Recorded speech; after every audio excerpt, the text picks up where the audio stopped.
Count it all joy. Where's the joy at? Get those cups, fill them up, get ready for Coffee for the Culture.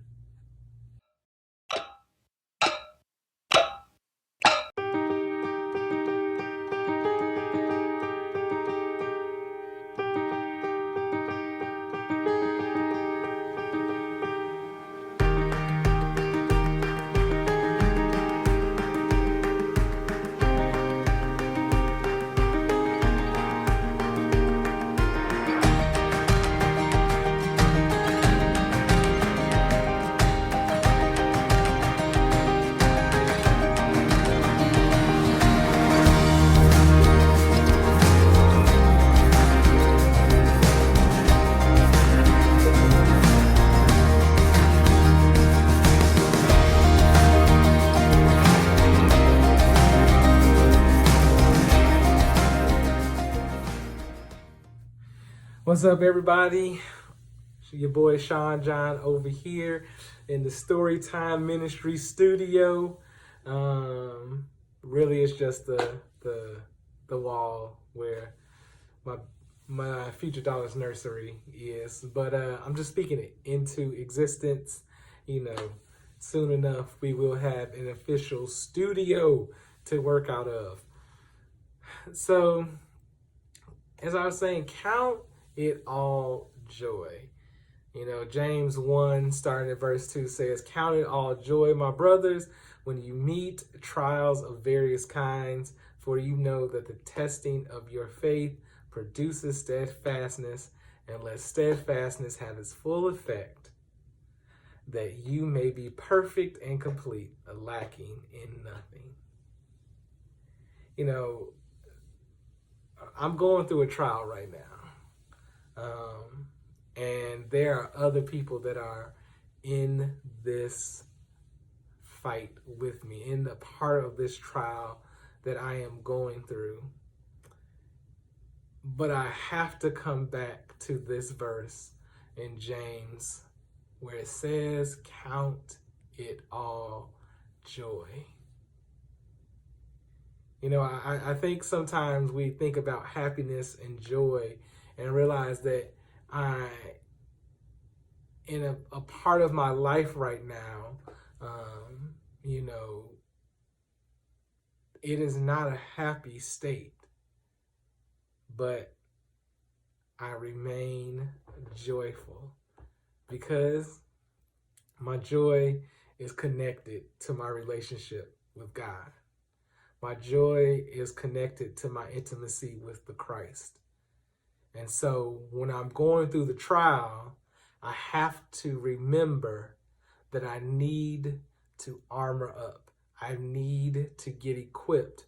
And the person who's going to equip me is my Heavenly Father.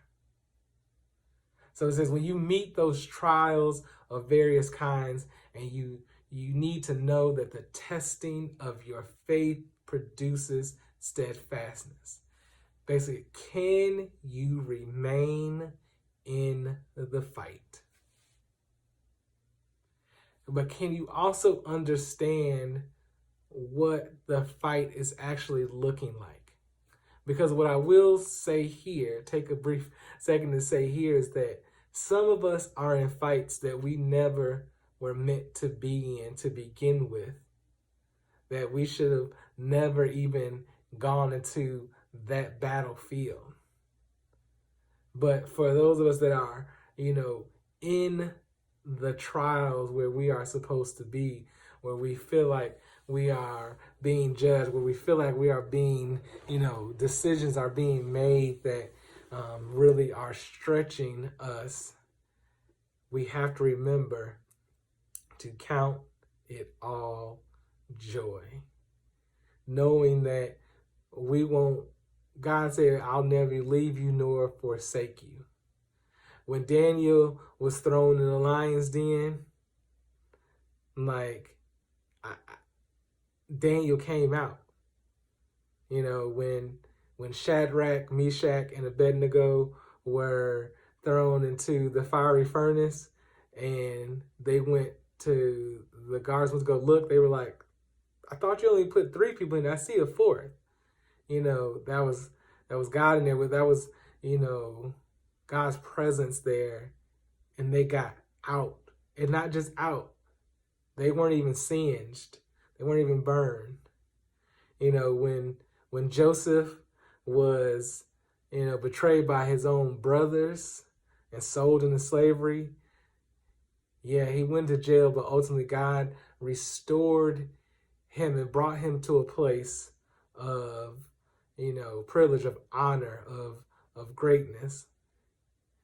And ultimately we have to understand that we serve a God that loves us, that all the pain and the sin, everything that we're going through, that he can take that from us, and in him we can count it all joy. These trials and these tests, as the songwriters Smokey Norfolk said, like, it's the tests and trials that make us strong.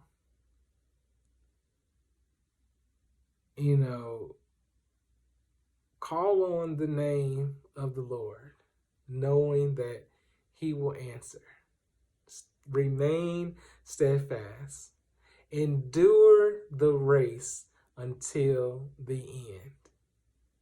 Sometimes that means you might have to walk. Sometimes that might mean you have to stop and take your breath.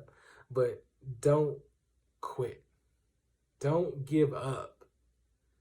Count it all joy.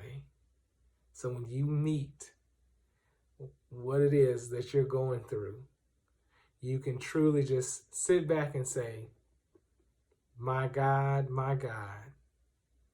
you have this until the end, because you always had it from the beginning. Peace and blessings. One love.